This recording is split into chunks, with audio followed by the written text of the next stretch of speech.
नमस्कार दोस्तों, आप सुन रहे हैं बुक इन मिनट्स, जहां हम दुनिया की सबसे गहराई भरी किताबों का सार लेकर आते हैं।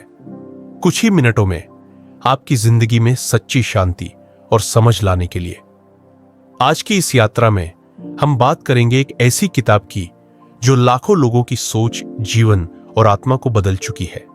इस किताब का नाम है द पावर ऑफ नाउ, जिसे लिखा है प्रसिद्ध आध्यात्मिक गुरु इकरट टोले ने। यह किताब हमें एक साधारण पर बेहद गहरी सच्चाई सिखाती है कि जीवन केवल इसी पल में है, न अतीत में, न भविष्य में, बल्कि सिर्फ अभी में। हम में से ज्यादातर लोग या तो अतीत की यादों में खोए रहते हैं या भविष्य की चिंताओं में उलझे रहते हैं। पर इकरट टोले हमें सिखाते हैं कि जब हम अपने मन की लगातार चलती आवाज को पहचान लेते हैं और वर्तमान क्षण से जुड़ जाते हैं, तभी असली शांति, आनंद और स्वतंत्रता की शुरुआत होती है। यह किताब सिर्फ पढ़ने के लिए नहीं, बल्कि जीने के लिए है।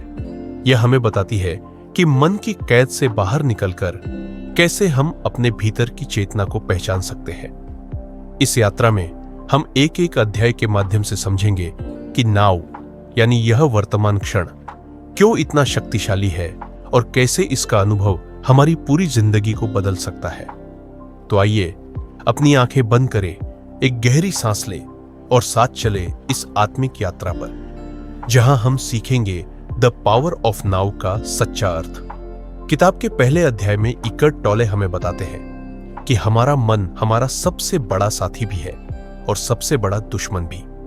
हम अपने जीवन का ज्यादातर समय अपने विचारों के साथ बिताते हैं। सुबह उठते ही हमारे भीतर एक आवाज बोलना शुरू कर देती है। वो सोचती है, याद करती है, योजना बनाती है और कभी रुकती नहीं। लेकिन इकरट कहते हैं, यह जो लगातार चलती आवाज है वो हम नहीं है।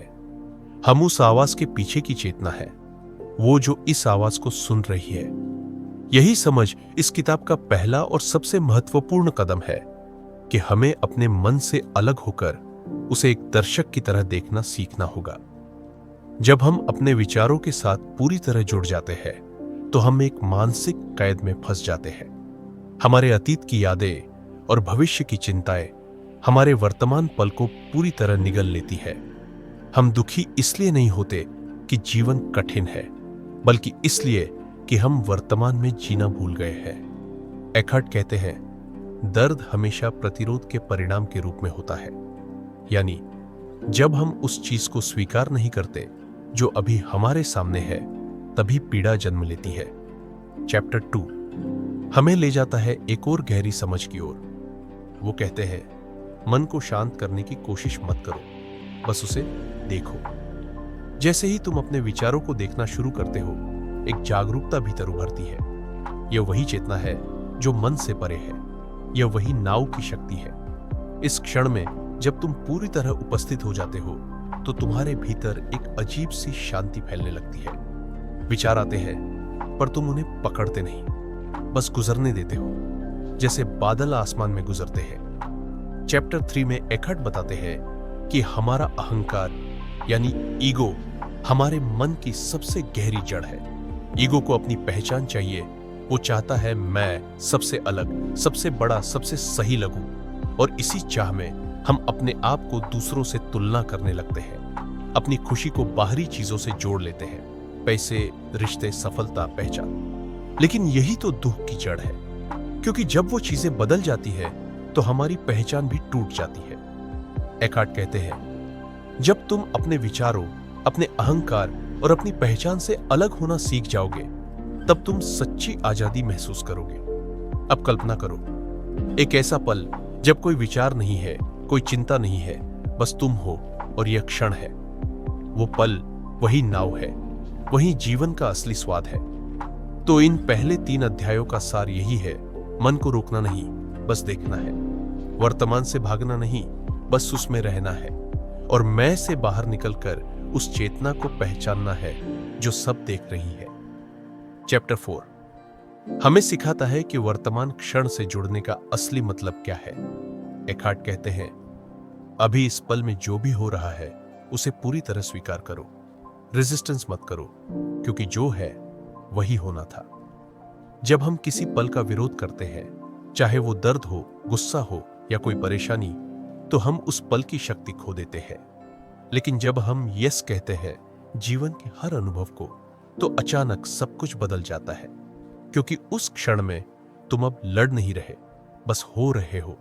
यह स्वीकृति ही नाव की असली शक्ति है। अब चैप्टर 5 में टोले बताते हैं कि प्रेजेंस यानी वर्तमान में रहना किसी अभ्यास या तकनीक से नहीं आता। यह तो तब आता है जब तुम अपने मन की लगातार चलती आवाज को थोड़ा पीछे हटकर सुनते हो। हर बार जब तुम किसी विचार को आते हुए पकड़ते हो और कहते हो यह सिर्फ एक विचार है, मैं नहीं, तब तुम अपने अंदर की साक्षी चेतना को महसूस करते हो। यही अभ्यास धीरे धीरे तुम्हें वर्तमान में स्थिर रहने की ताकत देता है।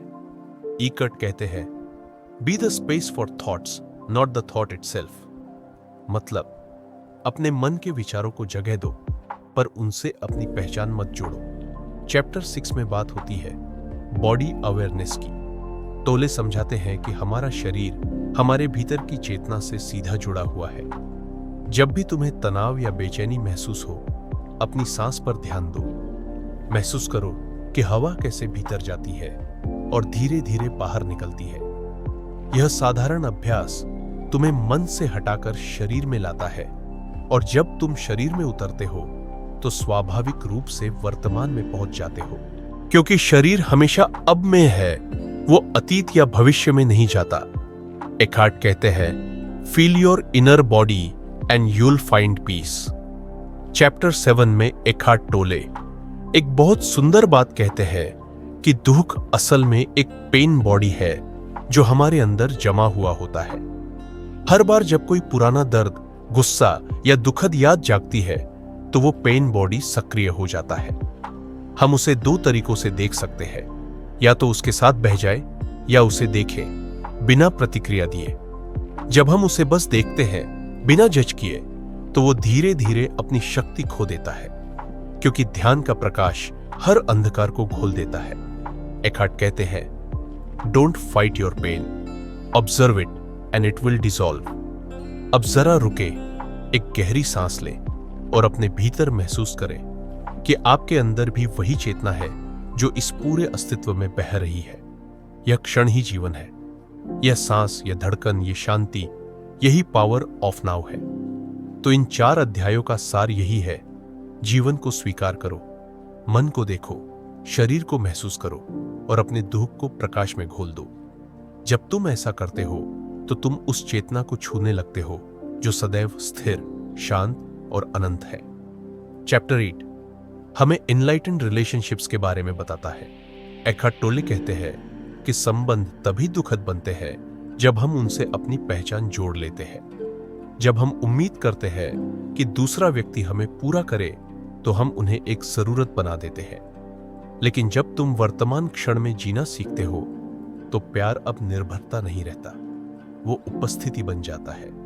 अब तुम प्रेम करते हो इसलिए नहीं कि तुम्हें कुछ चाहिए, बल्कि इसलिए कि तुम्हारे भीतर प्रेम है। वो प्रेम जो शब्दों या भावनाओं से परे है, वो शुद्ध चेतना का रूप है।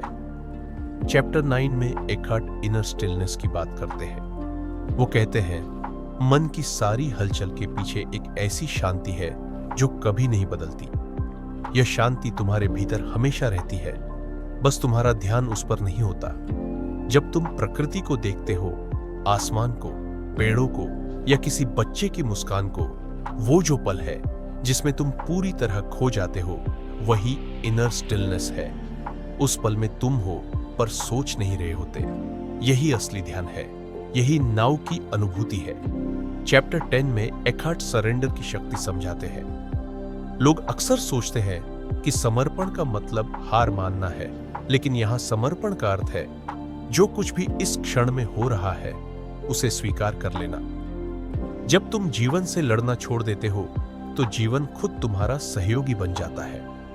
एकार्ट कहते हैं, What you resist persists, what you accept transforms। मतलब जिससे तुम लड़ते हो वो और गहरा होता जाता है, पर जिसे तुम स्वीकार कर लेते हो वो बदल जाता है। समर्पण कोई कमजोरी नहीं, यह तो सबसे बड़ी शक्ति है, क्योंकि यह तुम्हें अस्तित्व के प्रवाह के साथ जोड़ देती है।